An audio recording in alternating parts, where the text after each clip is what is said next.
While the Kedarnath temple has reopened for pilgrims, the route they will take to its gates has had to undergo many changes. The trek from Gaurikund is now 8 kilometers longer than it used to be, thanks to the destruction of earlier parts during the flash floods. However, the route will have more assistance, better emergency services including a helicopter, and a new biometric system to record the flow of pilgrims to the site. Reaching Kedarnath this year will take a tougher resolve on part of devotees. Not only are the memories of the year gone by still fresh, still painful, the trek from Gaurikund to the temple will be considerably longer as well. 22 kilometers instead of previous 14 kilometers. We have already made temporary route, which itself is very less in gradient. Simultaneously, in next 20-25 days, 30 days, based on the construction speed with which the work is progressing, we are going to reduce the gradient to 1:8 ratio or 1:12. All efforts have been made to ensure smooth pilgrimage.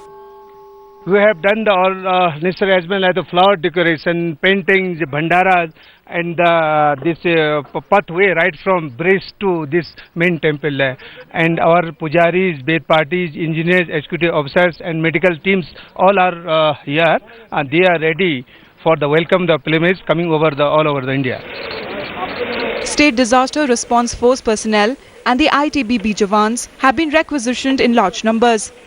The entire Yatra route is being monitored by police patrols and from watchtowers. 500 tents and prefabricated huts have been set up for devotees at the Licholi camp.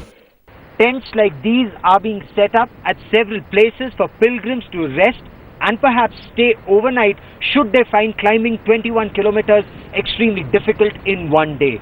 Arrangements are also being made for food, water and other necessities. However, this entire 21-kilometer long stretch has still not been electrified. The administration claims work is on a war footing and should be completed in the next several days.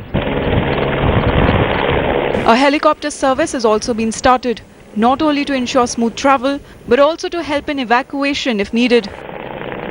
If we just look down, you can look at the Mandakini river flowing very pristine at this point of time, but the river was in spate last year, and just ahead is Rambada, a densely populated midpoint between Kedarnath and Gaurikund. Rambada was completely destroyed in last year's incident. With me in the helicopter is Sumer Singh Yadav. He is the chairman, managing director of UPCL. Is the entire 21-kilometer long route electrified now? See, last time there was no ice on this route, but this time even on today there is a ice up to 4 feet. So the situation is entirely different and difficult.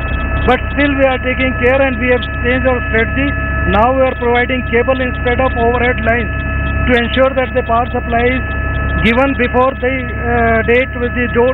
The Holy Sharin is open on 4th. For the first time, a biometric system has been commissioned to enroll devotees. This will ensure the identities of all those who embark on the Char Dham Yatra is properly recorded. With Gaurav Sawant, Bureau Report, Headlines Today.